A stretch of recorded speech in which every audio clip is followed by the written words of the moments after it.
Hello guys, welcome to my YouTube channel. Guys, इस video में हम नीट यूजी 2025 के जो कास्ट सर्टिफिकेट है उसके बारे में बात करने वाले हैं। बहुत सारे जो स्टूडेंट्स हैं उनको लगातार प्रॉब्लम भी आ रही है और डाउट भी है कास्ट सर्टिफिकेट के रिगार्डिंग। तो होपफुली आज आपके जो जितने भी डाउट कास्ट सर्टिफिकेट के रिगार्डिंग है वो सारे दूर हो जाएंगे इस वीडियो को देखने के बाद में। ठीक है, उसके बाद में देखिए, सबसे पहले तो कास्ट सर्टिफिकेट के बारे में आपको इन्फॉर्मेशन दे देते हैं। जो जनरल कैंडिडेट होते हैं उनको कोई भी कास्ट सर्टिफिकेट की रिक्वायरमेंट नहीं है। ठीक है, उसके बाद में जो ओबीसी और जनरल वाले स्टूडेंट हैं उनको कास्ट सर्टिफिकेट की रिक्वायरमेंट होती है। उसके बाद में 1 साल की इसकी वैलिडिटी होती है और फिर उसके बाद में इसको रिन्यू करवाना पड़ता है। उसके बाद में जो एससी और एसटी वालों के लिए कास्ट सर्टिफिकेट के बारे में बता देता हूँ आपको। इनको एक बार ही बनवाना पड़ता है, उसके बाद में इसको रिन्यू करवाने की ज़रूरत नहीं पड़ती है।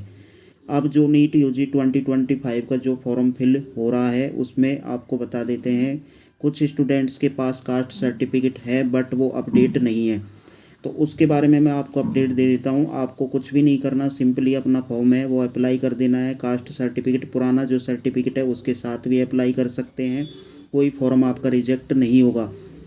जब करेक्शन विंडो ओपन होगी तो उस टाइम आप इसको चेंज कर सकते हैं, बट आपको जब करेक्शन विंडो ओपन होगी उस टाइम आपके पास कास्ट सर्टिफिकेट होना चाहिए।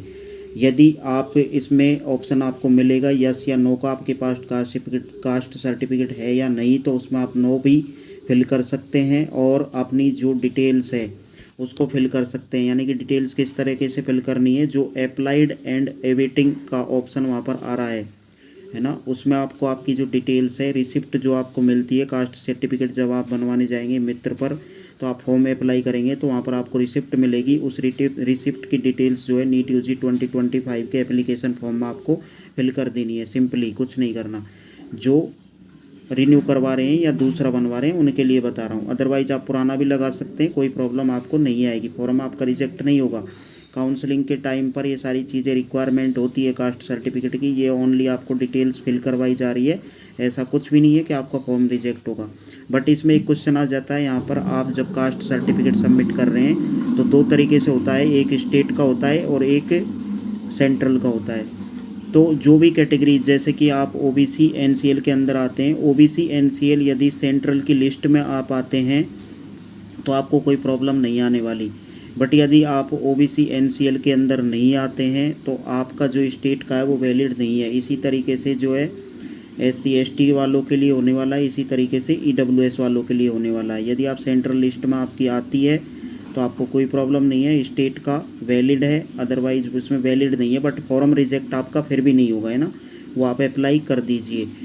या फिर आप सीधी सिंपली इन सारी चीज़ों से दूर रहना चाहते हैं तो आप अभी के लिए फ़िलहाल के लिए दूसरा सर्टिफिकेट बनवा लें, या आपके पास पुराना है तो उसको रिन्यू करवा लें, या फिर आप दूसरा बनवा लें। जब भी उसके बाद में आपके पास जो डिटेल्स आ रही है उसमें आप लिख दें अप्लाइड एंड अवेटिंग वाला ऑप्शन पर क्लिक करके जो बनवा रहे हैं उसकी डिटेल्स वहाँ पर फिल कर दें, तो ये सारी प्रॉब्लम सॉल्व हो जाएगी।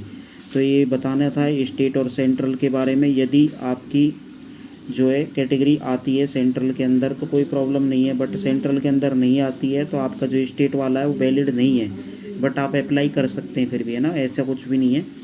तो इस तरीके से ये सारी चीज़ें आपको देख लेनी है। बाकी कोई भी डाउट रह जाता है आप कमेंट बॉक्स में लिखें, व्हाट्सअप नंबर है उस पर मैसेज करके पूछ सकते हैं।